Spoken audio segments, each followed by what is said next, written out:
What is up, you guys? So if you haven't already seen, we did an Uber live stream earlier. It was 2 hours long, the longest one I've ever done. We've gone over a lot of questions and answers. We went over Uber earnings, which were phenomenal. I'm up over $4,000 just today.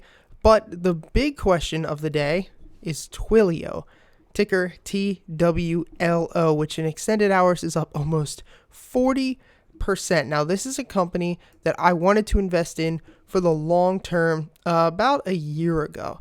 Then it just would not, ever since it IPO'd, it just would never stop going up and up and up and up. And I never got a chance to actually get into Twilio. Now, if you're somebody who is a long-term investor in Twilio, congratulations.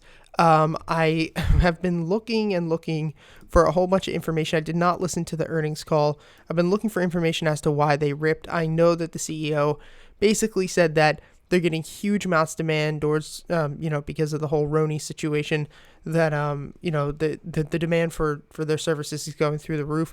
Also, I know that their expectations was an 11-cent loss, but actually they made a 6-cent EPS gain. So that is really good.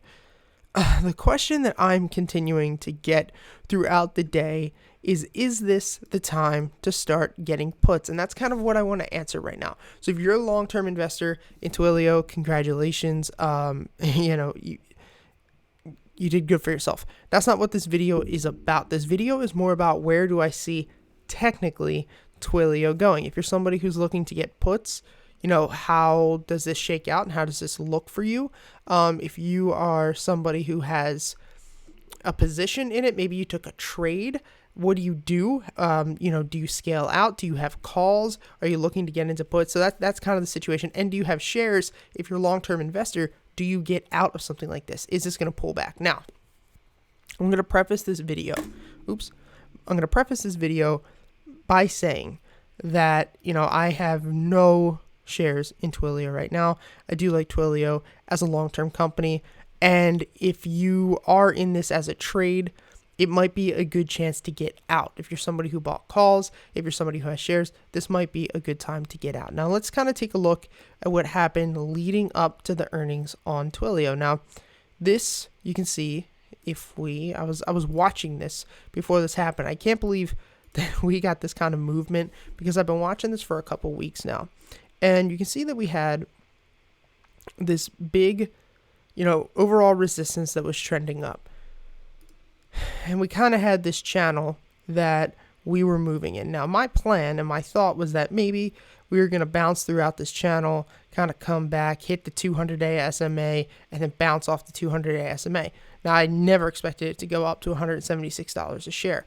I actually think that is an all-time high. Yes, it is. Geez. So we can see here that anytime you have shares in something like this and you're planning on trading this, for me, I sell early all the time, but I would be very, very, very happy, for taking in one day and 9 hours, taking a 50% return. That's absolutely insane. So from the bat, I have a lot of students asking me, okay, I got calls, I got shares the past couple of days. Like, what do I do? Do I get out of this? And I would say, yes, we see kind of the same correlation as far as how things look off of Snap. Sorry, I got to take this out. This is from the live stream earlier, but kind of the same setup here where we had this big push, we held overnight, and then another big push. Now, I'm not saying that Twilio is going to look exactly like Snapchat, of course not. But if you are somebody who had shares, if you're somebody who had calls, I would take the money and I would walk away pretty happy. Now, another option that you have, something else that you can do, is something that I do a lot, which is just de-risk the position. Say you're up 5, 6, 7, 8, 900% on an option, sell out of minimally your original position. Say that, you started with 1,000, now you have 6,000, just at least take some profits off the table, at least take some of, your position off. This way you can de-risk it and you can let it ride.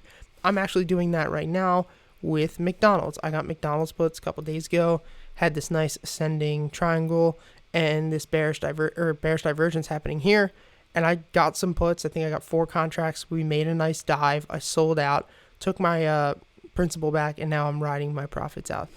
So that is something that you can do. That's something I recommend.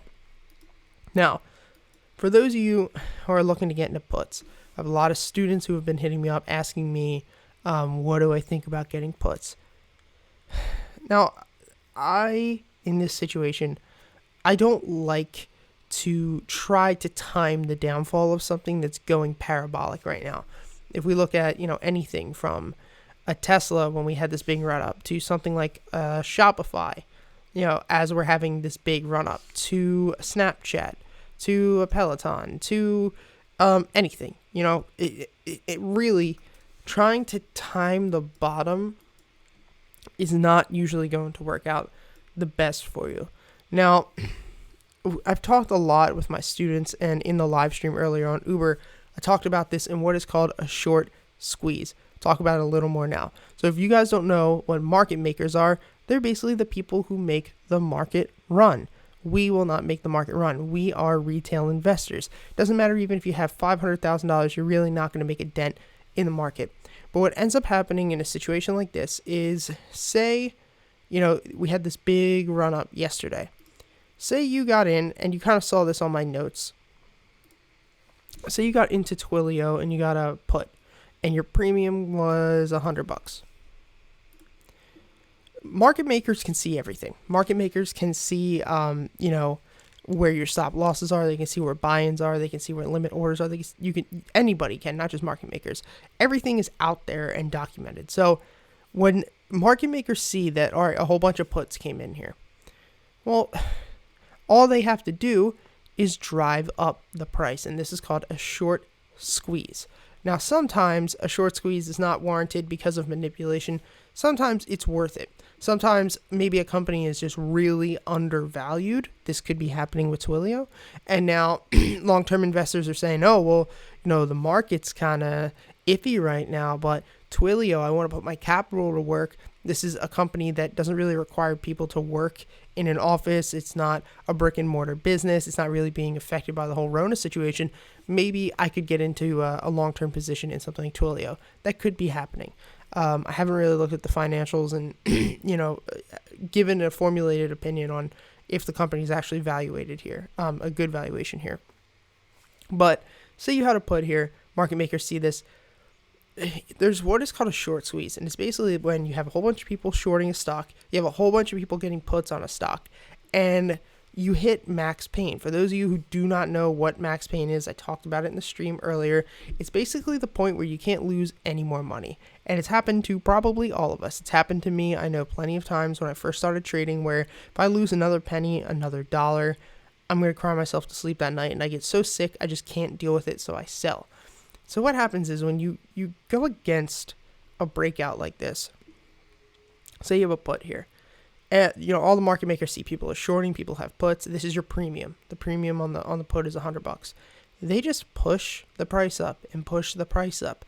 And then as the price rises, people who got in on puts either sell out entirely and they're like, screw this, this is stupid. They get out, they cut losses, which is responsible, or they just hold it and let it die. Or they just keep averaging down and averaging down and averaging down and averaging down. And they're like, this is stupid. It's going to die. But eventually, what ends up happening is, and I'm sure a lot of people have felt this, the market will always outlast you. The market has more room to go than you have money.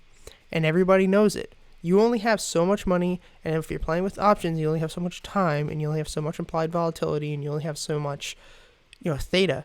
They can keep a position alive. And so this happens to a lot of people. And so now, say as this happens, everything gets pushed up.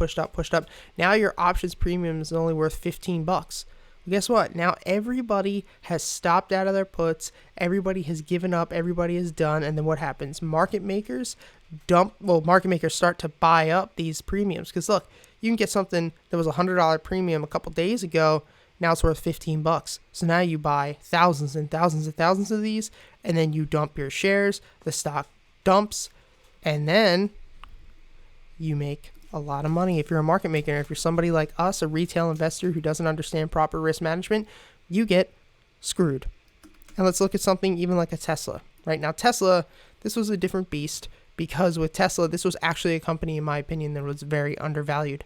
But once this actually took this craziness, this parabolic nuts way, because you got to realize in 49 days, we went up 81%. But within 1 day and 11 hours, we went up 50%.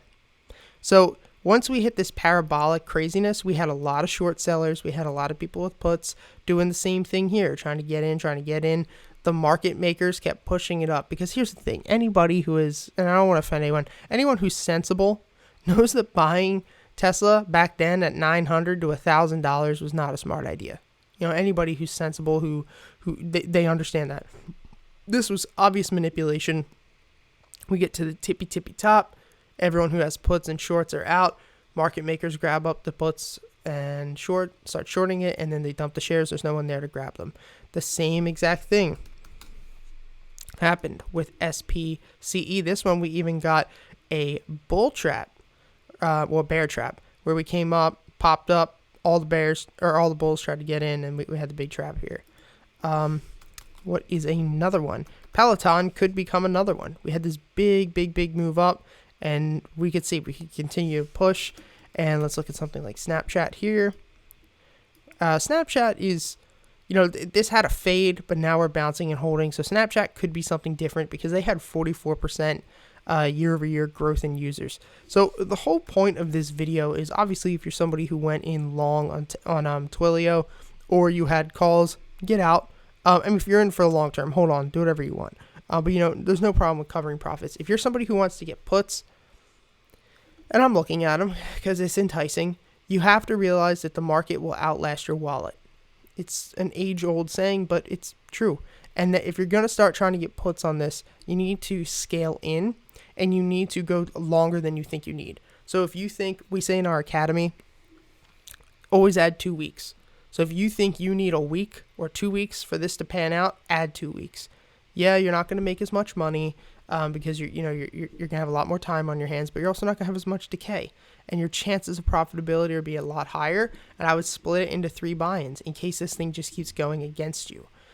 So yeah, guys, trade responsibly. I quickly wanted to go over this. If you guys want to learn my exact trading strategy, if you guys want to learn how to master the stock market, I will put a link to my private academy down below. We have as of right now 189 students for $30 a month. So if you sign up before June 1st, it's $30 a month for the rest of your life. The price never goes higher. As of June, it goes up to $50 a month for anybody who's new. At September, it goes up to $100 a month for anybody, but that's new. You get access to over 50 hours of courses and lectures that are constantly being updated. I'm constantly putting new content up there.